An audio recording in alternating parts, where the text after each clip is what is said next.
Salaamaaleykum chers amis internautes yi ñuy suivre fii ci MLN TV donc tey dañuy ñëw ak yéen ci benn sujet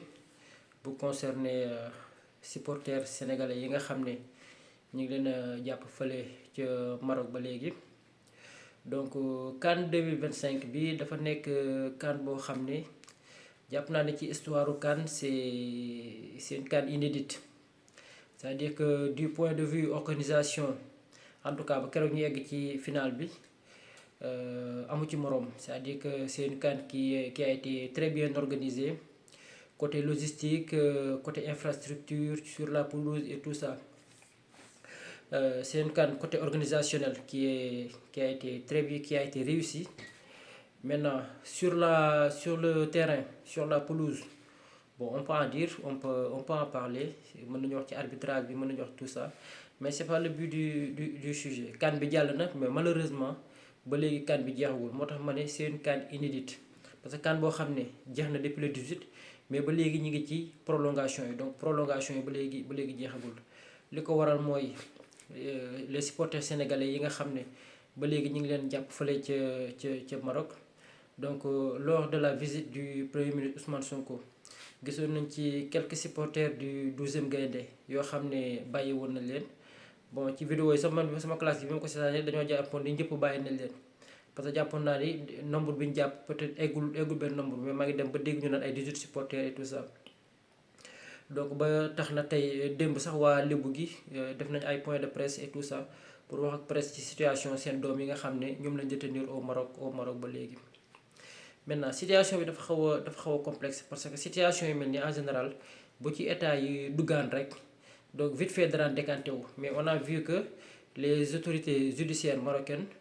n'ont pas voulu relâcher nos supporters ou bien tous nos supporters.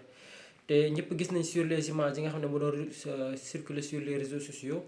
que ñoom accusations yi ñu bëgg a teg ci kaw supporters yi en fait c'est des accusations qui ne sont pas fondées.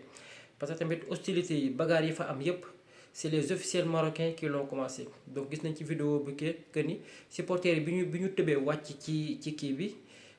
baare nañ leen te selon certains témoignages sax ci supporters yi nee nañ bi arbitre bi sifflé penalty ñi ci kaw ñoo def vague di wàcc, donc ñi féete woon ci cat bi ils étaient obligés ñu tëb pour bañ ñu gaañ leen. Donc loolu waral ñu tëb kii, mais ils n'avaient pas l'intention d'envahir la pelouse.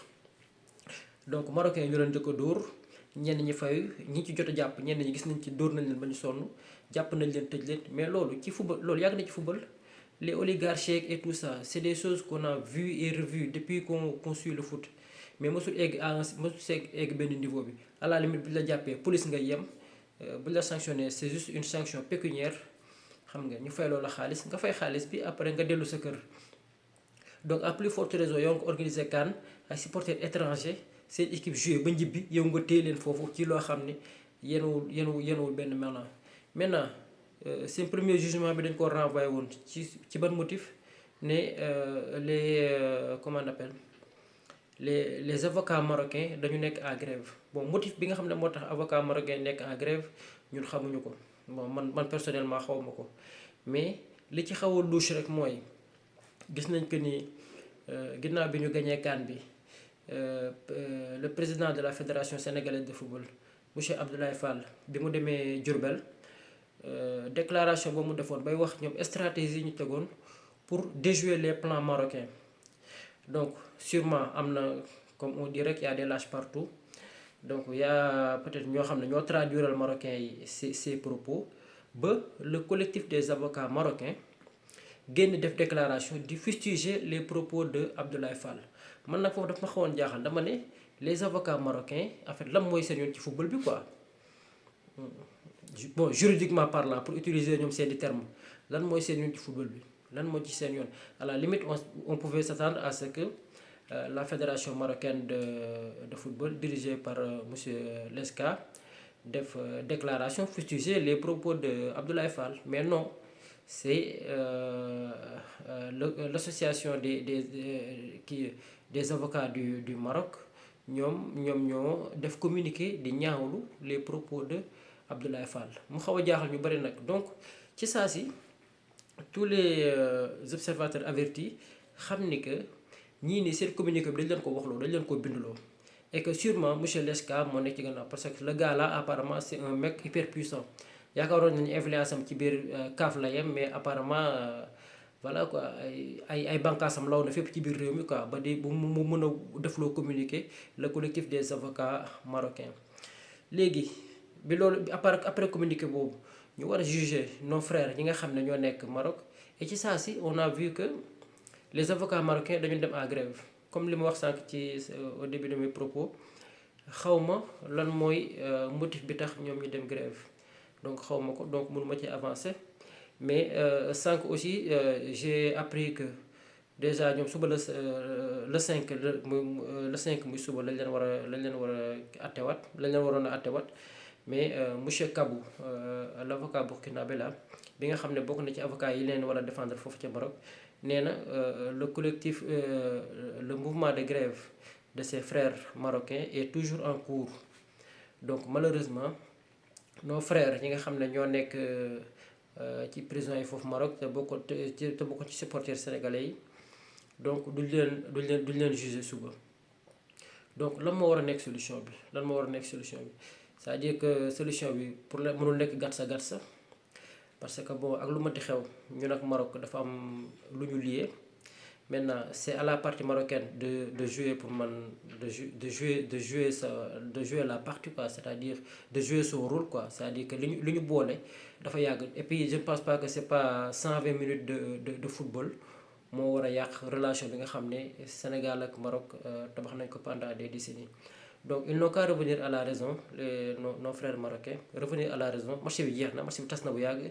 donc ñu libéré suñu njaboot gi nga xam ne ñoo nekk foofu ñu ñibbisi fii ci seen waa kër parce que seen waa kër yi jaaxle nañ, xamuñu ci yenn condition lañ nekk. donte que on sait que état bi jël na mesure yëpp depuis le départ yónnee fa ay nit pour ñu taxawu leen. donc consul bi nekk foofu ñu ak ñi fa nekk ñëpp toutes les autorités consulaires et tout ça jël nañ seeni matukaay pour que ñoom duñu manqué dara. am nañ assistance avocat yaa ngi foofu ak ñoom, mais ñu soxlawuñu loolu. li ñu soxla mooy ñoom nañ ñibbi Sénégal parce que dëkkuñu Maroc dañ faa demoon rek pour benn séjour ba jeex na bu yàgg, match bi jeex na, match bi moo war a tas. waaw il est temps que voilà qu'on suive la fin du match. bu fekkee marocain ma tooñ leen tuuti, bu fekkee dañoo bëgg tamit ñu jox leen coupe bi ñu abal leen wala ñu may leen ko, nañ ko waxtaanee rek bu jaree ñu may leen ko ndaxte mi ngi mel ne tey jii nga amoon sa benn rakk rek nga am sa benn fowukaay sa rakk di ci jooy nga bañ mu jooy nga jël fowukaay may ko. waaw ñun football fo la rek, donc suñu borom dogal na ñun ñoo jël ñun ñoo jël coupe bi. maintenant bu leen jaralee xotti war maak tuumal ay nit ak def yi kenn xamul, bon bu ko jaree ñu jox leen coupe bi. bon je dis ça juste pour les techniques, mais en fait je les appelle plus à revenir à la raison, xam ni voilà football la woon jeex na,